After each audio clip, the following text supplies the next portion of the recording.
নামাজের পরে এই 5টি আমল কখনো মিস করবেন না। নবীজি সাল্লাল্লাহু আলাইহি ওয়াসাল্লাম এই 5টি আমল আরো বেশি আমল করতেন। আমি আপনাদের কাছে সহজ করণার্থে 5টি আমলের কথা বলছি। এগুলো অবশ্যই আমরা নামাজের সালাম ফেরানোর পরেই আমরা আমলগুলো করব। প্রত্যেক ফরজ নামাজের পরে নামাজ অবশ্যই পড়ব, মাস্ট বি। নামাজ পড়ার পরে আমরা এই 5টি আমল কেউ ছাড়বো না। 1 নাম্বার, সালাম ফেরানোর পরেই আপনি একবার উচ্চ স্বরে বলবেন আল্লাহু আকবার। আল্লাহ হলেন সবার বড়। আপনি নামাজ পড়েছেন, সেখানে আল্লাহর ঘোষণা দিয়েছেন। নামাজ শুরু করেছেন আল্লাহু আকবার দিয়ে, নামাজ শেষ করেছেন আসসালামু আলাইকুম ওয়া রাহমাতুল্লাহ বলে।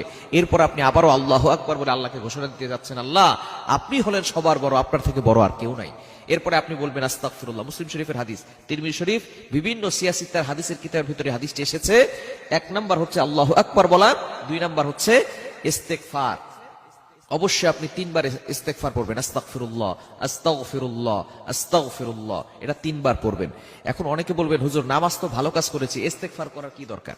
ইস্তেগফার হচ্ছে ক্ষমা প্রার্থনা করা, এটা গুনাহের পরে মানুষ করে। কিন্তু নামাজ তো ভালো কাজ, নামাজের পরে আবার ইস্তেগফার কেন পড়বো? মনে রাখবেন, নামাজে দাঁড়িয়েছেন, আপনি আল্লাহর সামনে দাঁড়িয়েছেন, কারণ আসসালাতু মিরাজুল মুমিন, নামাজ হচ্ছে মুমিনদের জন্য মেরাজ। যখন কোনো ব্যক্তি নামাজে দাঁড়ায় তখন সে কেমন যেন আল্লাহর সামনে দাঁড়িয়ে যায় এবং আল্লাহ তাআলা ওই বান্দার সাথে কথা বলতে থাকেন।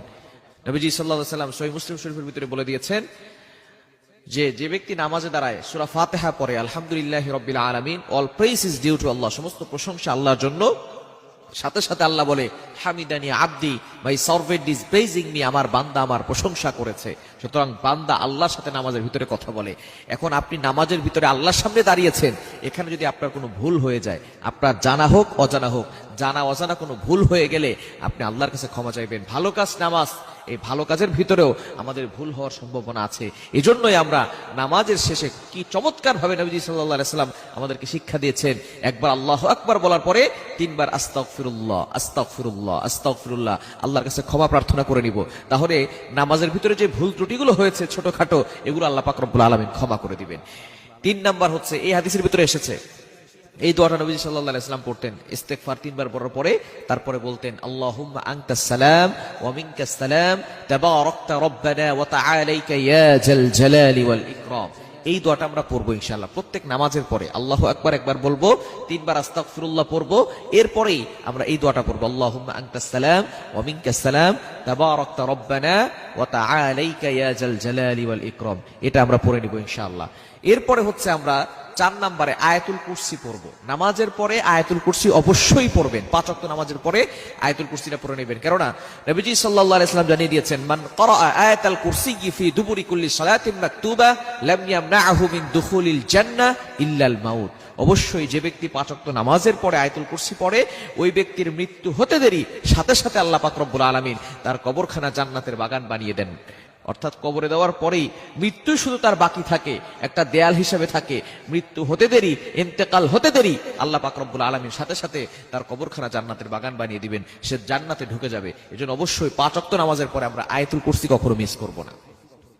5 নাম্বার আমলের কথা, সেটা হচ্ছে সুবহানাল্লাহ 33 বার, আলহামদুলিল্লাহ 33 বার, আল্লাহু আকবার 33 বার।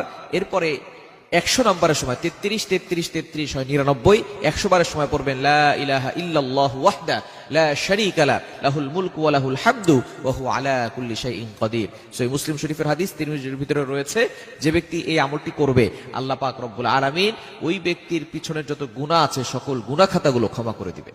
আরো একটি আমলের কথা বলে দেই, সেটা হচ্ছে সূরা ইখলাস, সূরা ফালাক, সূরা নাস, অর্থাৎ 3 কুল, শেষের 3টা সূরা আপনি একবার একবার করে পড়ে ফেলবেন ইনশাআল্লাহ। এই 5টি আমল, সাথে আরো একটি আমলের কথা বললাম, এই 6টি আমল যদি আপনি করতে পারেন, আল্লাহ পাক রব্বুল আলামিন আপনার জীবন চলার পথ সহজ করে দিবেন, বিপদ আপদ থেকে আল্লাহ আপনাকে হেফাজত করবেন, মৃত্যুর সাথে সাথে আল্লাহ পাক রব্বুল আলামিন জান্নাতের ব্যবস্থা করবেন।